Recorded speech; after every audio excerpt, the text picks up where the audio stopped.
안녕하십니까. 6월 11일 목요일 아침입니다. 하나님의 풍성한 은혜 속에 시작된 귀한 하루, 주님만 바라보며 주의 말씀을 가슴에 품고 하나님이 기뻐하시는 복된 삶을 살아내시기를 주의 이름으로 축복합니다. 오늘은 사도행전 2장 42절에서 47절까지의 말씀을 통해서 초대교회의 아름다운 모습이라는 주제로 함께 은혜를 나누겠습니다. 먼저 성경을 보겠습니다. 그들이 사도의 가르침을 받아 서로 교제하고 떡을 떼며 오로지 기도하기를 힘쓰니라. 사람마다 두려워하는데 사도들로 말미암아 기사와 표적이 많이 나타나니 믿는 사람이 다 함께 있어 모든 물건을 서로 통용하고 또 재산과 소유를 팔아 각 사람의 필요를 따라 나눠주며 날마다 마음을 같이하여 성전에 모이기를 힘쓰고 집에서 떡을 떼며 기쁨과 순전한 마음으로 음식을 먹고 하나님을 찬미하며 또 온 백성에게 칭송을 받으니 주께서 구원받는 사람을 날마다 더하게 하시니라. 우리가 오늘 함께 읽은 사도행전 2장 42절에서 47절까지의 말씀은 성령 강림 사건 이후에 이 땅에 처음으로 세워진 예루살렘 초대교회의 아름다운 모습을 우리에게 잘 보여주고 있습니다. 요즘 그 많은 교회들이 초대교회로 돌아가자 했을 때 그 초대교회의 아름다운 모습을 보여주는 것이 바로 오늘 성경 말씀이죠. 오순절 마가 다락방에 성령이 임하시고 베드로의 강력한 복음 선포를 통해서 하루에 3,000명이나 되는 사람이 회개하고 세례를 받고 주님 앞에 돌아왔습니다. 그렇게 세워진 최초의 교회가 예루살렘에 있는 초대교회였습니다.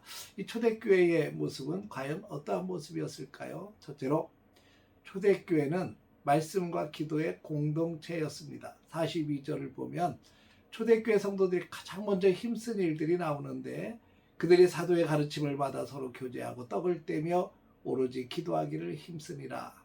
그들은 사람의 생각이나 세상의 유행을 따라가지 않았습니다. 가장 먼저 사도의 가르침, 즉 하나님의 말씀 위에 굳건히 섰습니다. 성령을 체험한 성도들이 가장 갈급했던 것은 다름 아닌 하나님의 말씀이었습니다. 그리고 그 말씀 중심의 삶은 자연스럽게 오로지 기도하기에 힘쓰는 삶으로 연결이 됐습니다. 여기서 힘쓰다라는 말은 지속적으로 끊임없이 전념했다라는 뜻을 갖고 있습니다. 그러니까 초대교회의 폭발적인 능력과 풍성한 은혜는 결코 우연히 일어난 것이 아니었습니다. 날마다 말씀을 배우고 날마다 말씀을 붙잡고 저녁 기도에 힘썼을 때 성령의 역사가 그렇게 불릴 듯 일어날 수 있었던 것입니다. 두 번째로 초대교회는 사랑의 나눔이 있는 공동체였습니다. 말씀과 기도로 성령 충만해서 이 성도들의 삶 속에 구체적인 변화들이 일어나기 시작했습니다. 44절과 45절입니다.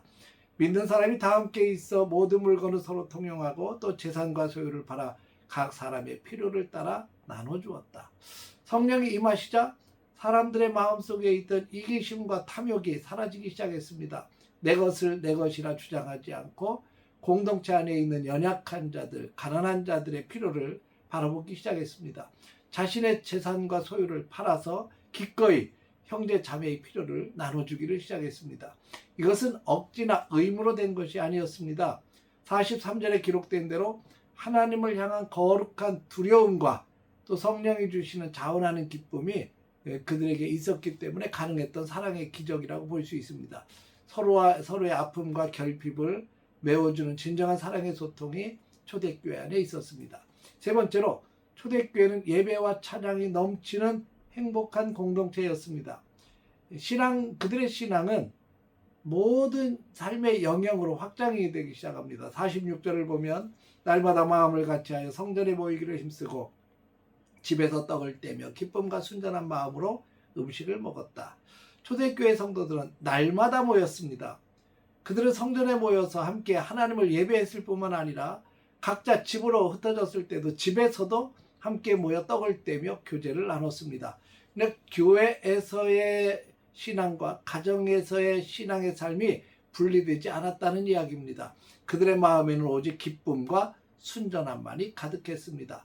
하나님의 은혜에 감격하여 모일 때마다 하나님을 찬미했고 그 모임 자체를 최고의 행복으로 여겼던 것이 바로 초대교회의 모습입니다.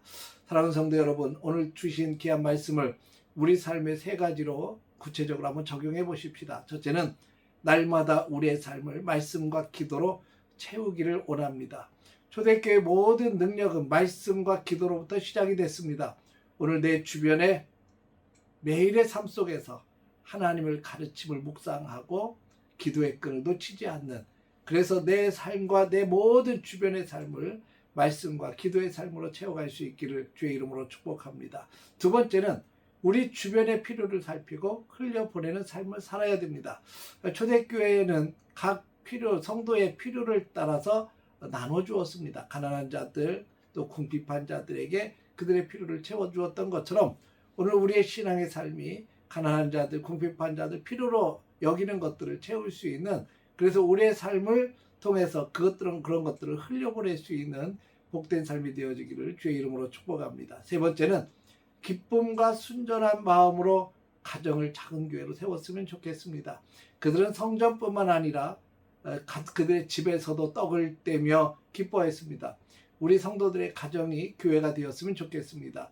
성도들의 가정에서 기도하고 하나님의 말씀을 나누고 성도의 교제가 이루어지고 행복한, 말씀으로 주님 때문에 행복한 축복의 가정으로 세워지길 바랍니다. 그래서 가정 안에서 불평과 원망의 말을 버리고 하나님을 찬미하고 감사의 고백을 드릴 수 있는 믿음의 든든한 가정으로 세워지기를 주의 이름으로 축복합니다. 마지막 47절을 보면 이런 초대교회의 모습을 보고 온 백성에게 칭송을 받으니 주께서 구원받는 사람을 날마다 더하게 하시니라, 이렇게 말씀합니다. 우리가 말씀과 기도에 힘쓰고 서로 사랑을 나누고 기쁨으로 예배할 때 세상은 교회를 향해서 손가락질하는 것이 아니라 도리어 칭송하게 되는 날이 올 줄로 믿습니다. 오늘 이 아침에 기도할 때 주님, 내가 먼저 초대교회 성도와 같은 은혜의 사람이 되게 해주십시오. 말씀을 사랑하고 또 하나님 앞에 오로지 기도에 힘쓰며 하나님께서 기뻐하시는 삶을 살아낼 수 있도록 축복해 주옵소서. 함께 기도하며 나아가고 또 우리의 삶을 살아갈 때 그 놀라우신 주님의 은혜 속에 성령의 충만함으로 그리스도의 향기 뿜어내며 사는 우리 복된 하루 되시기를 주의 이름으로 축원합니다. 기도하겠습니다. 거룩하신 아버지 하나님, 하나님께서 주신 귀한 하루 성령의 충만함으로 나아가게 하여 주옵소서. 초대교회가 보여줬던 그 은혜의 모습들, 사랑의 모습들 우리 삶 속에도 이어지게 하여 주옵소서.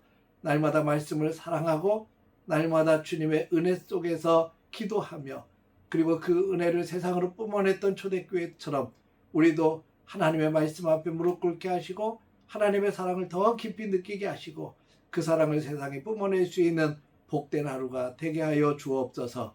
예수님의 이름으로 기도했습니다. 아멘.